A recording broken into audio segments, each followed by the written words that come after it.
어느덧 벌써 신명기 말씀이 끝나고 요한 1서의 말씀이 시작되었습니다. 매번 그런 것 같습니다. 새벽 예배를 나오고 혹은 이제 큐티를 하는 것이 우리가 말씀 앞으로 다가가는 우리의 행동 같지만 어느덧 이 한 해를 돌이켜 볼 때 말씀이 결국 우리의 삶을 이끌고 감을 우리가 바라보게 되는 것 같습니다. 신앙을 가지게 되면 우리는 이제 기대가 생기게 됩니다. 교회의 기대, 교회에 대한 기대와 혹은 이제 여러 가지 걱정에 대한 기대 또한, 염려 또한 생기게 되죠.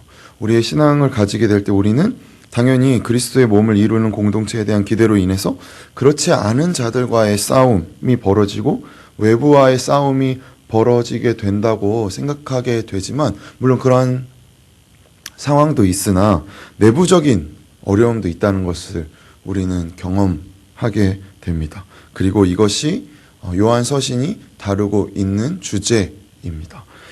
구체적으로 어떠한 일이 일어났고 어떠한 문제가 어떻게 발생했는지는 요한 서신에서 기록되어 있지 않아서 자세히 알 수는 없지만, 그가 이 공동체 가운데 답변해 주는 것을 통하여 우리가 유추해 볼 때 이 공동체 안에 문제가 있다는 것을 바라보게 되는 것이죠. 믿음의 공동체 안에서 같은 신앙을 고백하며 겪는 문제가 있다는 것입니다.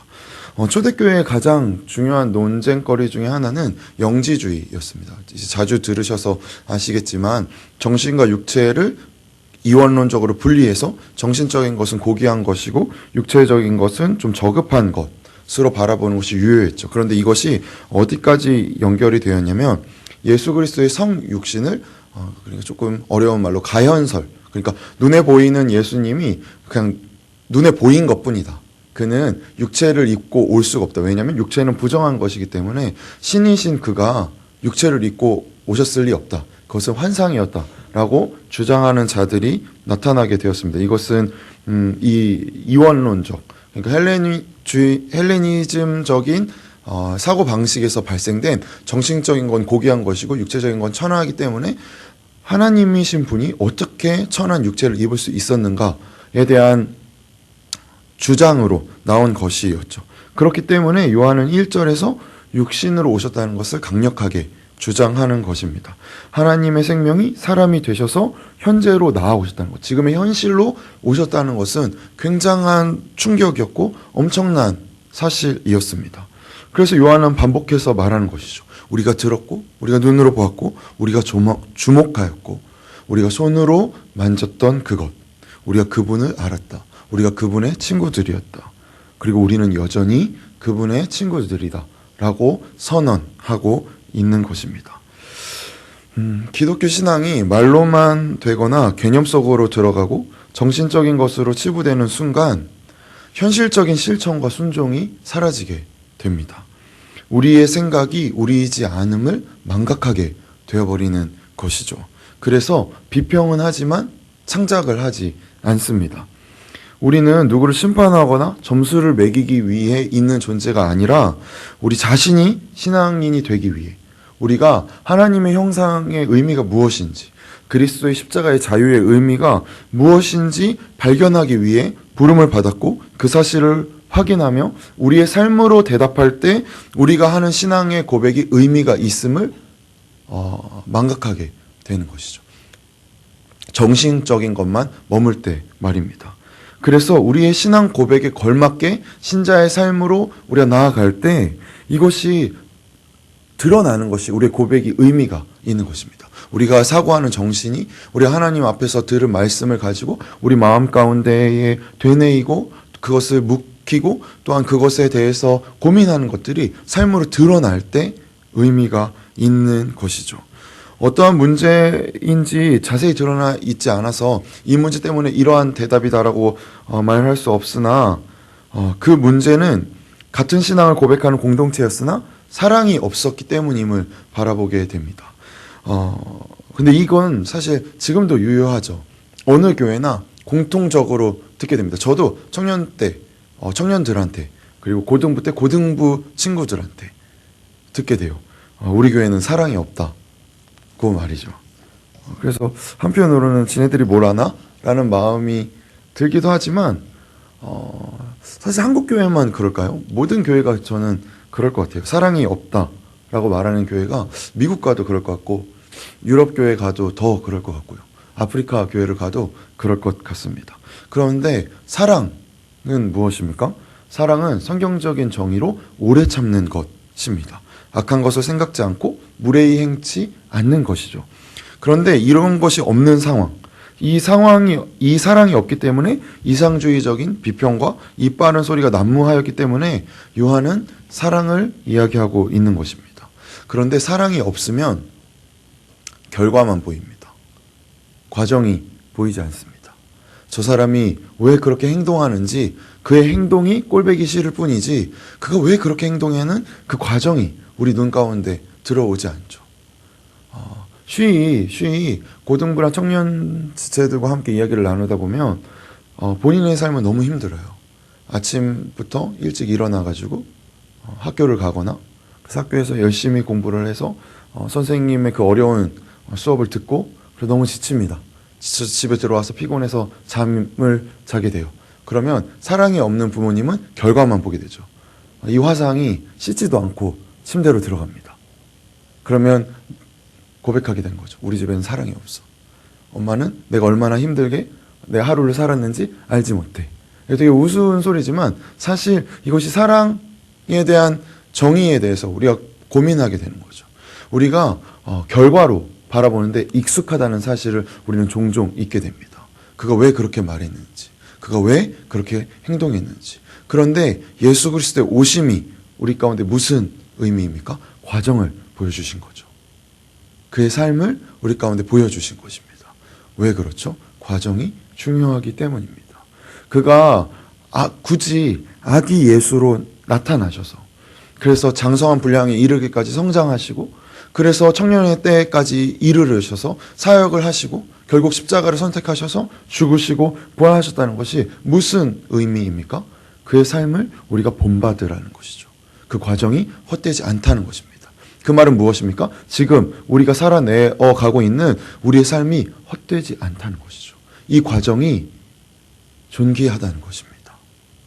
우리는 결과가 너무 중요합니다. 눈에 보여야 되죠. 그러면 우리는 기대하게 됩니다. 그때 하나님의 나라가 올 그날. 그러면 그것이 필요하다면 굳이 우리가 이렇게 살아가는 우리의 인생이 수십 년을 살아가는 우리의 삶이 무슨 의미가 있겠습니까? 그저 구원받고 끝나는 것이라면요. 그렇지 않다는 것이죠. 이 과정이 복되다는 것입니다. 이 일이 일비하고 때때로 넘어지고 낭망하고 좌절하고 한 해 한 해가 기울어져 가고 어린 제가 이런 말 하는 게 참 외람되지만 실수를 반복하는 우리의 삶이 복되다는 것입니다. 왜 그렇죠? 과정이 중요하기 때문이죠. 그런데 이 과정 가운데 우리 가운데 가장 크게 부딪히는 것은 무엇입니까? 신앙 고백과 실천 사이의 괴리 현상입니다. 매주 사도신경으로 우리를 신앙을 고백합니다. 전능하사 천지를 만드신 하나님 아버지를 믿는다는 것이 우리의 삶에서 어떻게 나타납니까? 어떤 공동체 안의 지체가 참 말을 퉁명스럽게 합니다. 저 집사는, 저 권사는, 저 장로는, 저자는 왜 저렇게 말을 항상 저렇게 못되게 하는가? 라고 내 옆에 있는 친한 누군가와 함께 이야기합니다. 그럴 때 우리는 무엇을 놓치고 있는 것이죠? 전능하사 천지를 만드신 하나님을 믿는 것이 나와 그리고 나 친한 지체와 그리고 내가 불편해하는 그도 이 신앙의 고백 가운데 있음을 부인하는 것이 되는 것입니다. 하나님이 나를 구원하신 방법으로 그도 구원하셨다는 사실을 잊게 되는 것이죠. 그리고 그것을 거부하는 것입니다. 그래서 8절에서부터 10절까지 이 죄를 연장해서 요한은 이야기하고 있는 것입니다. 이것이 죄라는 것입니다.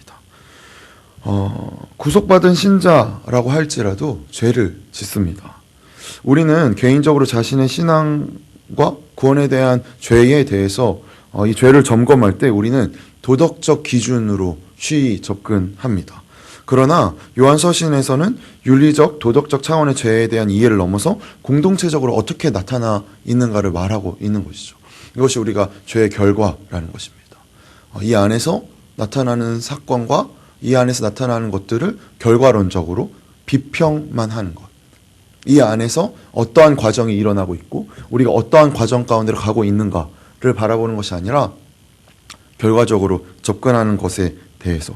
그래서 요한은 사귐을 언급하며 윤리 도덕적인 차원이 아니라 신앙 공동체 안에서 공동체 관계를 깨는, 공동체 안에서 사람과 사람 사이의 관계를 깨는 것을 지적하고 있는 것입니다. 왜냐하면 우리가 죄를 확인하는 사실은 도덕적 윤리적 기준이 아니라 하나님과의 관계로 바라봐야 하는 것이기 때문입니다. 구원을 얻었다는 것이 무엇입니까? 하나님과의 관계가 회복되었다는 것이죠. 로마서 5장에서 사도 바울이 이렇게 이야기합니다.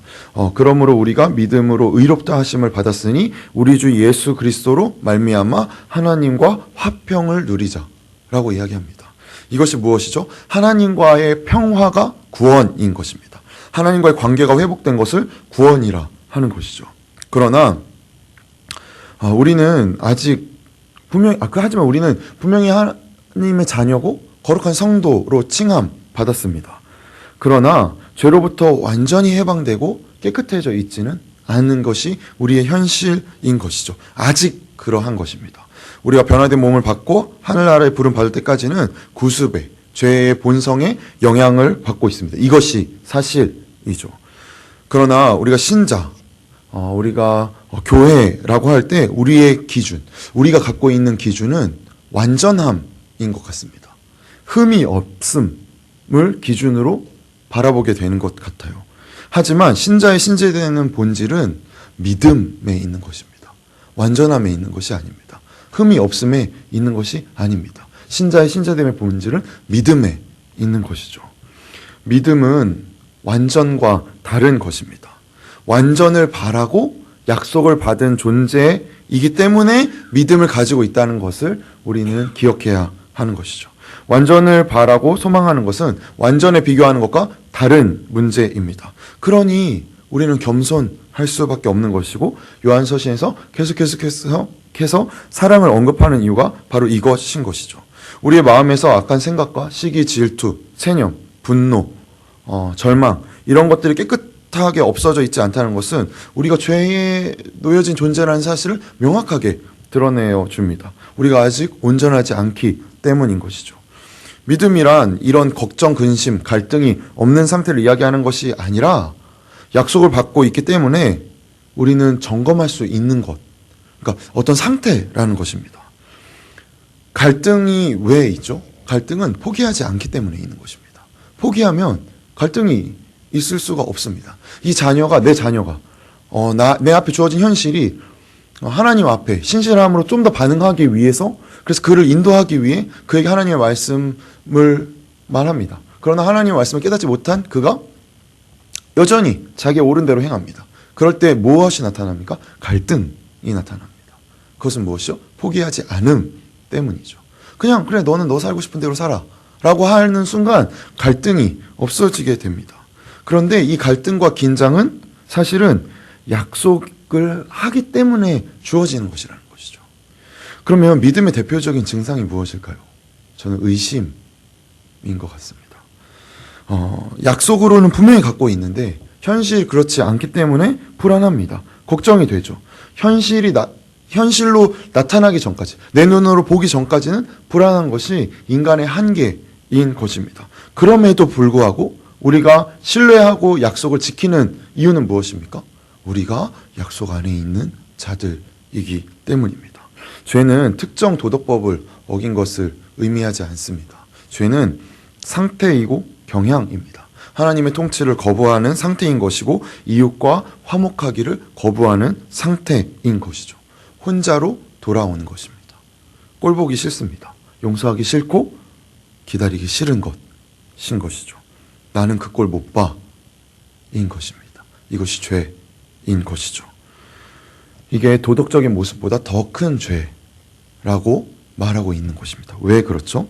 하나님이 모두를 용납하셨고 모든 죄인을 그리스도로 다 품으셨는데 하나님이 나를 품으신 방법을 이웃에게 적용하는 것을 거부하는 것이 되기 때문인 것입니다. 교회는 더 많이 용서하는 공동체입니다. 더 많이 기다려주는 곳입니다. 하지만 우리는 교회를 완전의 잣대로 판단하고 평가합니다. 그러니 우리는 우리가 갖고 있는 사랑의 정의를 아까 말씀드린 사랑의 정의를 성경의 정의로 이해해야 합니다. 우리가 사랑을 쉬이 이야기할 때 감정적으로 불타오르는 것으로 받아들이지만 고린도전서 13장이 이야기하는 사랑은 다르죠. 옳고 그름을 말하는 것이 사랑이 아니라 오래 참는 것입니다. 충고를 할 때 이것이 법이요 할 때마다 교회는 이래야 한다 라고 할 때마다 우리가 출발하고 있는 지점이 어디인지를 살펴야 하는 것이죠. 어디서 출발해야 되는 것입니까? 사랑인 것입니다. 사랑은 오래 참는 것입니다. 오래 참는 것은 무엇입니까? 고통스러운 것입니다. 고통스럽다는 것은 포기하지 않는다는 것이죠. 믿지 않는 사람들에게도 당연히 이 마음을 가져야 하겠지만 한 교회에서 한 신앙의 공동체 안에서 누구를 더 이상 보고 싶지 않고 누구를 보면 은혜가 떨어지고 이러한 상황이 마주하게 되고 그 상대방이 없어지기를 바라는 것이 아니라 우리 스스로 신앙의 본질에 관해서 하나님이 우리에게 요구하시는 신앙에 관해서 하나님 앞에 훈련하는 것이 우리의 삶의 자리인 것입니다. 그래서 요한은 요한서신에서 계속해서 사랑을 이야기하고 공동체의 문제, 사귐에서 죄의 문제를 펼쳐나가고 있는 것이죠. 신앙생활에서 가지는 불편들이나 억울함을 우리가 겪을 때 우리가 경험하듯 결국 그 문제는 내가 잘못했습니다. 내게 사랑을 주십시오 라고 우리가 주님 앞에 기도하고 고백하지 않는 한 해결되지 않음을 우리는 종종 보게 됩니다. 이것은 마치 숙제를 해오지 않으면 선생님께 혼나는 과정인 것 같이 느껴집니다. 숙제를 하지 않고 회초리를 없애주세요. 저 선생님을 없애주세요 라고 하는 것과 같은 것 같아요. 저 사람이 없어지길 바라고 이 상황이 내가 원하는 대로 해결되길 바라는 것 말입니다. 그러나 우리는 사랑을 통해 배우게 되는 것이죠. 모든 것을 참으며 견디는 것.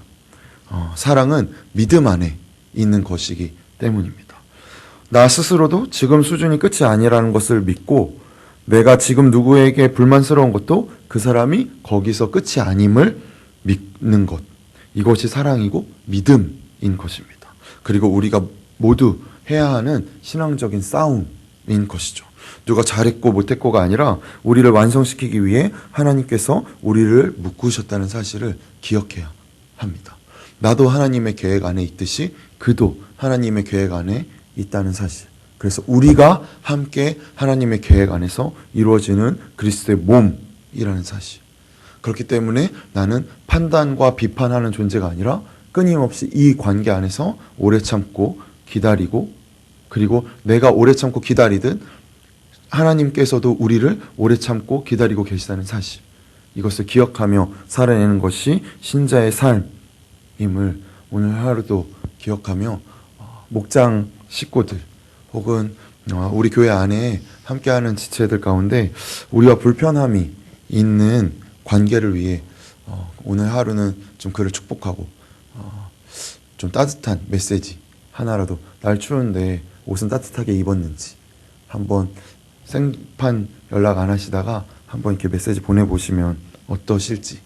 저도 오늘 그래서 문자를 꼭 보내겠습니다. 누구한테 보낼지는 말하지 않겠어요. 그래서 말씀이 우리를 이끌고 갑니다. 우리가 말씀 앞으로 나아가는 듯 하지만 결국 말씀이 우리를 이끌고 갑니다. 왜 그렇죠? 그 약속이 우리를 붙들고 그 약속이 이미 이루어진 약속을 우리가 가지고 있기 때문이죠. 그래서 오늘도 이 말씀을 붙들고 살아내는 저희 예수영남 가족들 되시기를 소망합니다. 기도합니다. 주님, 그렇습니다. 말씀이 육신이 되신 주님께서 우리 가운데 오셨습니다. 그래서 그 사실이 우리 삶에 녹아져 가는데 참 많은 사건과 많은 상황과 많은 고민과 많은 갈등이 필요함을 보게 됩니다. 그렇습니다, 주님. 그 상황을 통해 주님의 신실하심을 발견하게 됩니다.